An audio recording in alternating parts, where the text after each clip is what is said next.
बहुत समय पहले की बात है।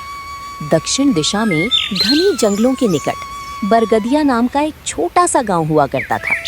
उसी गांव में मनोज नाम का एक मछुआरा अपनी पत्नी निधि के साथ एक छोटी सी टूटी फूटी झोपड़ी में रहा करता था। एक दिन मनोज तालाब के किनारे बैठकर आकाश की ओर देखते हुए बोला, हे भगवान, आज तो मेरा जाल मछलियों से भर दे। तभी विनोद, जो मनोज के गांव का एक व्यक्ति, वहां पर पहुंच गया। क्यों भैया मनोज, सारा गांव जानता है तेरे जाल में एक ही मछली फंसती है जिससे तू और तेरी पत्नी का गुजारा चलता है। ए भाई, इस तरह से मजाक तो ना उड़ाओ कम से कम। मैं मजाक ना उड़ाऊं तो क्या करूं? अरे तेरा मजाक तो सारा गांव उड़ाता है। हाँ हाँ, डालो डालो, जाल डालो। एक मछली पकड़ने के लिए इतना बड़ा जाल फेंको फेंको फेंको फेंको। मनोज उदास हो गया और अपना जाल तालाब में फेंक दिया। कुछ देर बाद उसके जाल में एक मछली फंसी। देखा, मैंने कहा था ना कि तेरे जाल में एक मछली के अलावा दूसरी मछली कभी नहीं फंसती। अब एक काम कर, इस मछली को लेकर चुपचाप चला जा, क्योंकि आज का तेरा काम तो हो गया और अब तू शाम तक चाहे जितनी भी बार जाल डाल ले, मछली नहीं फंसने वाली। इतना कहकर वो व्यक्ति मजाक उड़ाता हुआ वहां से चला गया। मनोज शाम तक अपना जाल फैलाए तालाब के किनारे बैठा रहा, लेकिन और कोई मछली नहीं फंसी। थक हार कर मनोज अपने घर चला गया।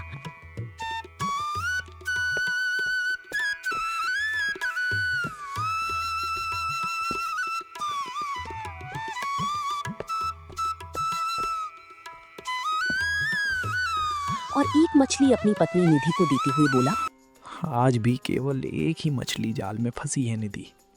मेरी तो किस्मत ही फूट गई तुमसे शादी करके।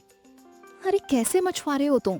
दूसरे मछुआरे जाल भर भर कर मछलियां लाते हैं और बाजार में बेचकर बहुत सारा धन कमाते हैं, और तुम केवल एक ही मछली लेकर आते हो जिसे पकाकर मेरा पेट भी नहीं भरता। अरे तुम तो ऐसी बातें मत करो निधि। सारा गांव हमको ताना मारता है, मुझे इसका अफसोस नहीं होता, लेकिन जब तुम ताने मारती हो ना, एकदम कलेजा फट जाता है निधि। ऐसा ना करो ना। मेरी समझ में ये नहीं आता कि आखिर तुम अपने गांव के उसी बेकार तालाब के पीछे क्यों पड़े हुए हो? अरे उस तालाब के अलावा और भी तालाब हैं, तुम वहां जाकर मछलियां क्यों नहीं पकड़ते? हे निधि, बाकी तालाब या तो राजा के अधिकार में है या फिर डरावने जंगल के पास में है। अब ऐसे में मैं क्या करूं? मुझे इससे कोई मतलब नहीं। तुम कैसे भी करके ढेर सारी मछलियां पकड़ कर लेकर आओ, नहीं तो का निधि। नहीं तो जो पुरुष करते हैं वो मुझे करना पड़ेगा। अक्सर पुरुष अपनी स्त्रियों को छोड़ देते हैं, लेकिन ये पहला मामला होगा जब एक स्त्री अपने पुरुष को छोड़कर किसी दूसरे पुरुष का साथ पकड़ेगी। इतना कहकर निधि पैर पटकती हुई वहां से चली गई। मनोज अपमानित महसूस करता हुआ निराश होकर घर से बाहर निकल गया।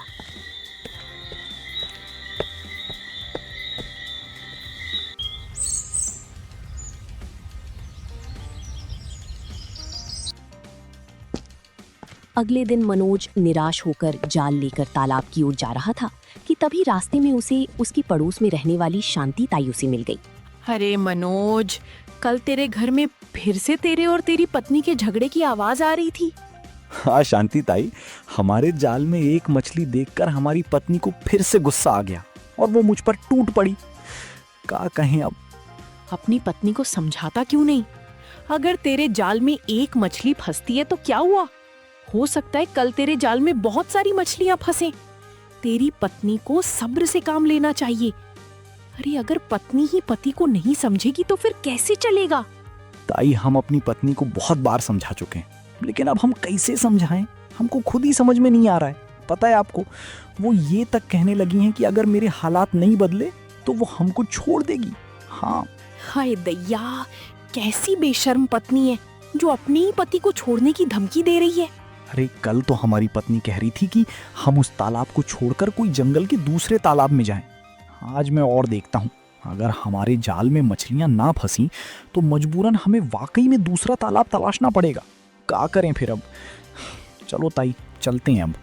इतना कहकर मनोज वहां से चला गया और तालाब के पास बैठकर जैसे ही जाल फेंका, तभी एक दूसरा मछुआरा वहां आ गया। लो भैया, आ गए मनोज जी। आइए आइए, आप ही का तो इंतजार था इन मछलियों को। अरे भैया रहने दो। काहे दिन भर थकने वाला काम करते हो? अरे कितनी बार कहा है कि मछलियां पकड़ना तेरे बस की बात नहीं है, तू समझता क्यों नहीं? मछलियों को तेरी सूरत पसंद नहीं है, तो जब भी तू आता है मछलियां चिढ़ जाती हैं, मछलियां तालाब के अंदर घुस जाती हैं, बाहर नहीं निकलती। इतना कहकर वो मनोज का मजाक उड़ाते हुए जोर जोर से हंसने लगा। मनोज की आंखों से आंसू बहने लगे। तभी मनोज की जाल में एक मछली फंसी। देख लो भैया, हो गया तुम्हारा काम। अब दूसरी मछली तो जाल में फंसेगी नहीं। जा भैया मनोज, घर जा, आराम कर, इसी को पका के खा। अरे जा। मनोज को क्रोध आ गया और क्रोध में वो एक मछली लेकर अपने घर गया।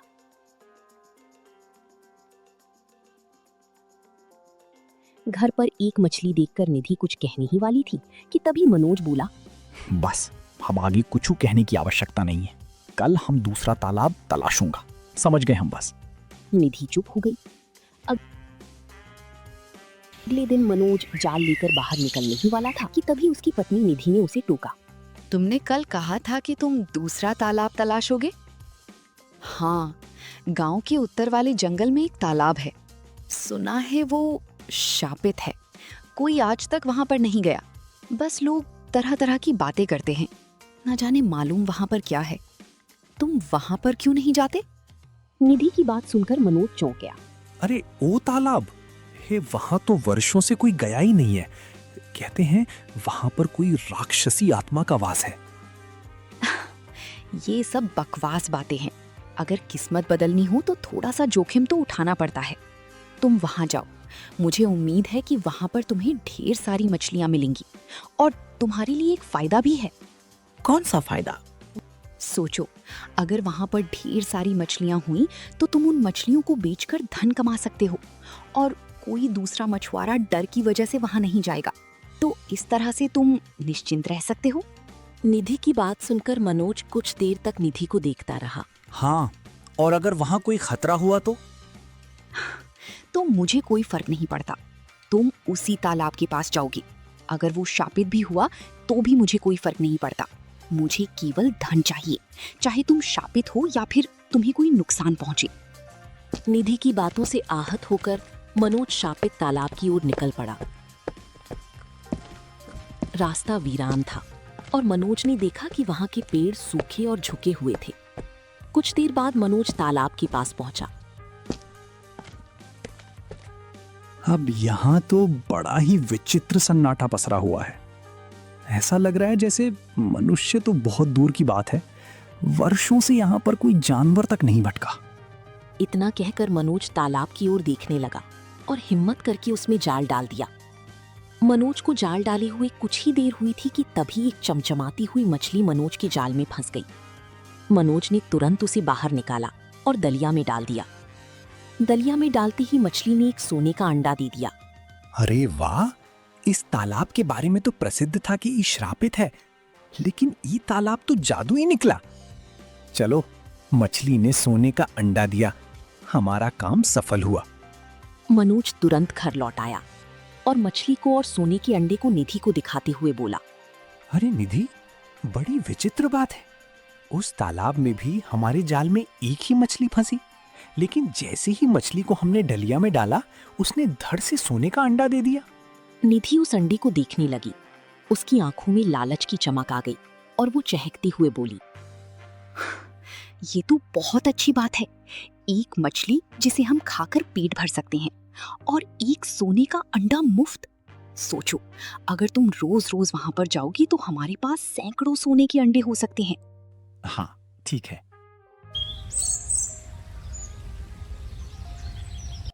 अगले दिन मनोज फिर से वहां पर गया और फिर से एक मछली फंसी और उसने फिर से एक सोने का अंडा दिया। धीरे धीरे करके मनोज वहां पर रोज जाने लगा। कुछ दिनों में मनोज और निधि के हालात बदलने लगे।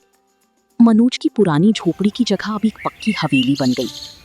गांव में अब सब मनोज को सम्मानित नजरों से देखने लगे। मनोज की हवेली में अब नौकर चाकर सब कुछ मौजूद था। एक दिन मनोज बाजार में खड़ा हुआ था कि तभी उसे शांति ताई मिल गई। उन्होंने मनोज की ओर देखकर कहा, अरे मनोज, अच्छा हुआ तू मुझे यहीं मिल गया, वरना मैं तेरी हवेली जा रही थी क्योंकि मैं जाना नहीं चाहती थी। अरे ऐसा काहे बोल रही हो ताई? चलना चाहिए। मैं आज भी वही मनोज हूँ जो पहले एक साधारण मछुआरा हुआ करता था। मैं जानती हूँ मनोज, तू नहीं बदला, लेकिन तूने अपनी पत्नी को देखा है? जब से धन आया है तब से वो बहुत ज्यादा घमंडी हो गई है।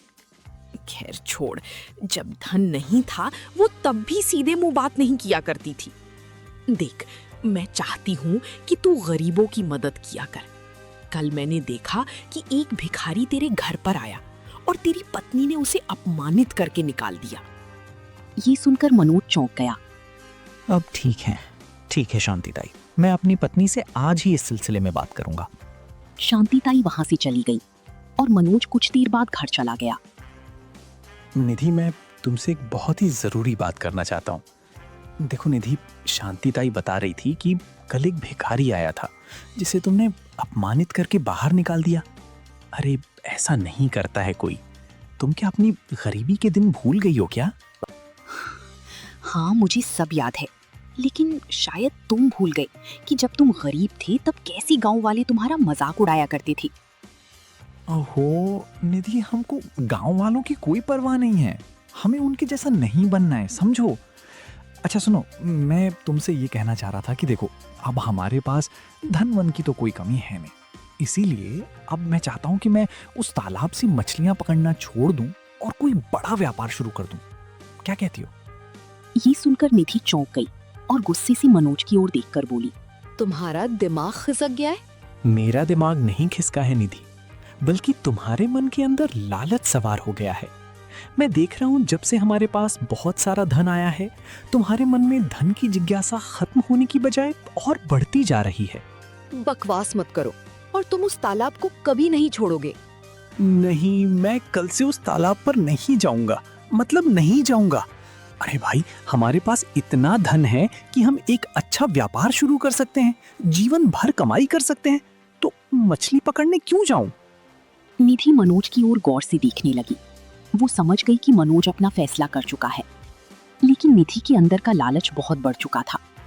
थक हार कर निधि मनोज से बोली, ठीक है, जैसी तुम्हारी मर्जी, लेकिन तुम्हें मेरा एक कहना मानना होगा। कौन सा कहना? सोचो, अगर हर दिन एक मछली से एक अंडा मिलता है तो क्यों ना सारी मछलियां एक साथ निकाल ली जाएं? सोचो, हमें सारे अंडे एक साथ मिल जाएंगे। ये सुनकर मनोज चौंक गया। तुम पागल वागल हो गई हो का निधि? वो एक साधारण तालाब नहीं है, वहां कुछ तो रहस्य है, और मुझे लगता है कि यदि हमने उसकी मर्यादा तोड़ी तो अनर्थ हो जाएगा, समझी? ये क्या, जब तुम गरीब थे तब तुम बहादुर थे, धनवान बनने के बाद तुम डरपोक कब से हो गए? देखो, तुम वैसे भी अब उस तालाब में जाने से मना कर रहे हो। तुम एक आखिरी काम तो कर ही सकते हो। अगर तुमने ऐसा नहीं किया तो मैं छत से कूद जाऊंगी, और तुम जानते हो कि मैं कितनी जिद्दी हूँ। ये सुनकर मनोज चौंक गया। और जिद्दी नहीं, बल्कि लालची हो, लालची। ठीक है, हम तुमसे प्रेम करते हैं निधि, और इसी प्रेम की खातिर हमने तुम्हारी हर जिद मानी है, तो ये भी मानेंगे, ठीक? अगले दिन मनोज 2 नौकरों के साथ उस तालाब के किनारे गया।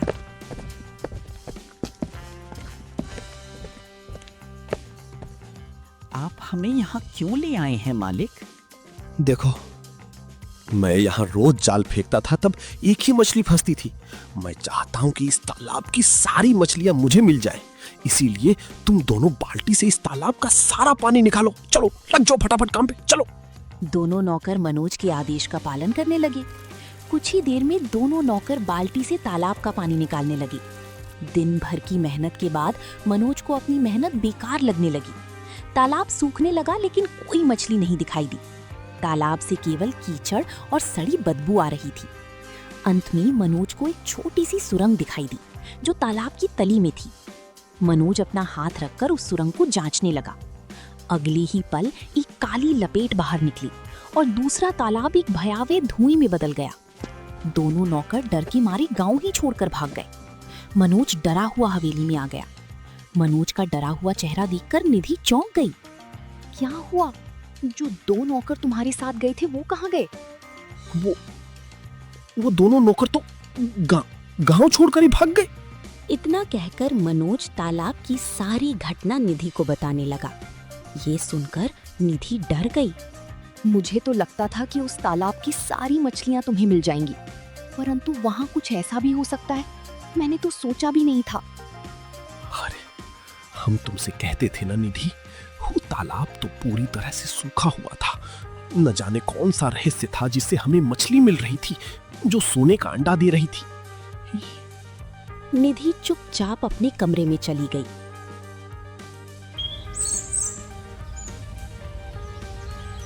अगली सुबह जब वो बिस्तर से उठी तो उसका शरीर बुरी तरह से दुख रहा था। मनोज उसे देखकर चौंक गया। निधि, तुम्हारा चेहरा तो बीमार जैसा लग रहा है, क्या हो गया? मेरे पूरे शरीर में दर्द हो रहा है। मनोज तुरंत एक वैद्य को बुला लाया। वैद्य ने निधि को देखा और मनोज से कहा, हाँ, तुम्हारी पत्नी को तो बड़ी ही विचित्र बीमारी हो गई है। इसका इलाज बहुत महंगा है।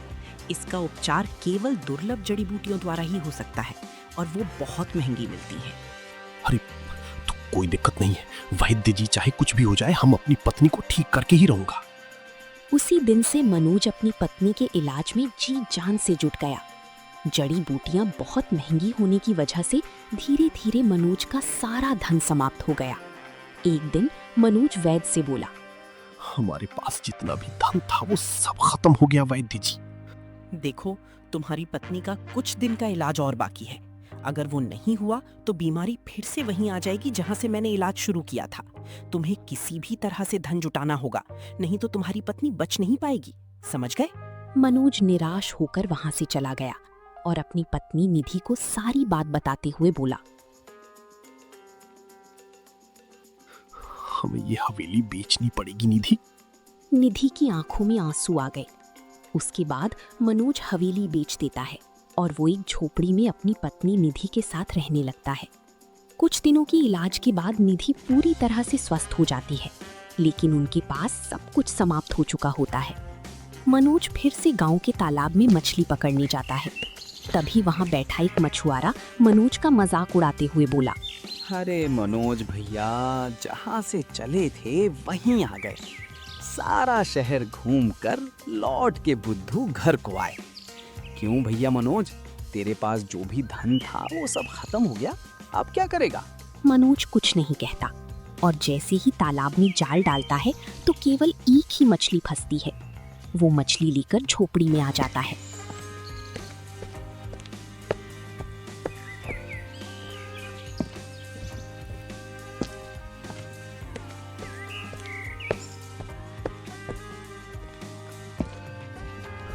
केवल एक ही मछली मिली। ये सुनकर निधि रोने लगती है। सब कुछ मेरी वजह से हुआ। अगर मैं ज्यादा लालच नहीं करती तो कुछ नहीं होता। मुझे लगता है कि तालाब को खाली करने की वजह से ही मुझे ये श्राप लगा और मैं बीमार हो गई और सारा धन खत्म हो गया। आज मैं समझ गई हूँ कि लालच वास्तव में बहुत बुरी बला है। अरे बस बस बस बस, रो मत निधि। सुबह का भूला अगर शाम को वापस आ जाए तो उसे भूला नहीं कहते। तुम्हें अपनी भूल का एहसास हो गया, हमारे लिए यही बहुत है। तुम्हें ये समझ में आ गया ना कि लालच बुरी बला है, बस यही काफी है। अरे हम हैं ना। कुछ देर रोने के बाद निधि बोली, क्या तुम मुझे उस तालाब के किनारे ले चलोगी? अरे ऐसा काहे बोल रही हो? मैं उस तालाब के सामने खड़े होकर उससे क्षमा मांगना चाहती हूँ। मनोज तैयार हो गया। कुछ देर बाद मनोज निधि को सूख चुके जंगल के तालाब के पास ले गया। निधि तालाब से क्षमा मांगते हुए बोली, मुझे क्षमा कर दो, मैं नहीं जानती कि आखिर तुम्हारा क्या रहस्य है। निधि ने इतना कहा ही था कि तभी तालाब में फिर से पानी भरने लगा और देखते ही देखते तालाब ऐसा हो गया मानो कभी सूखा ही ना हो। ये देखकर मनोज चौंक गया। अरे निधि, ये तालाब तो फिर से भर गया। तालाब से एक मछली बाहर निकली और सोने का अंडा देती हुई मनोज और निधि की ओर देखने लगी। तुम्हारी आंखों में पश्चाताप नजर आ रहा है। दरअसल मैं मछलियों की रानी हूँ। ये तालाब मेरा ही था। जब तुम्हारे पति ने तालाब को खाली किया तब मैंने अपनी दिव्य शक्ति से देख लिया कि वो अपनी मर्जी से नहीं बल्कि अपनी पत्नी के लालच की वजह से ऐसा कर रहा है। इसलिए उसे एक भी मछली नहीं मिली और तुम बीमार हो गई। इस तालाब से तुमने जो भी धन कमाया वो खत्म हो गया। लेकिन ये एक अंडा जो मैं तुम्हें दे रही हूँ, इसे ले जाओ और बेचकर व्यापार करो और फिर कभी लालच मत करना। इतना कहकर मछली तालाब के अंदर चली गई। मनोज उस सोने के अंडे को लेकर अपनी पत्नी निधि के साथ घर चला आया और उसे बेचकर व्यापार शुरू कर दिया। देखते ही देखते मनोज फिर से अपने गांव का सबसे धनवान व्यक्ति बन गया। वो वही हवेली जो उसने बेची थी फिर से खरीद ली और गांव में फिर से सभी लोग उसे सम्मान की नजरों से देखने लगे। काश जब तुम पहली बार अंडा लेकर आए थे तब मैं तुमसे उसे बेचकर व्यापार करने को कहती, तो हमारे साथ ऐसा कभी नहीं होता। जो होता है भले के लिए होता है। अगर तुम ऐसा ना करती तो तुम्हें कभी समझ ही नहीं आता कि लालच बुरी बला है। ये सुनकर निधि हंसने लगी और मनोज और निधि फिर कभी उस तालाब के पास नहीं गए।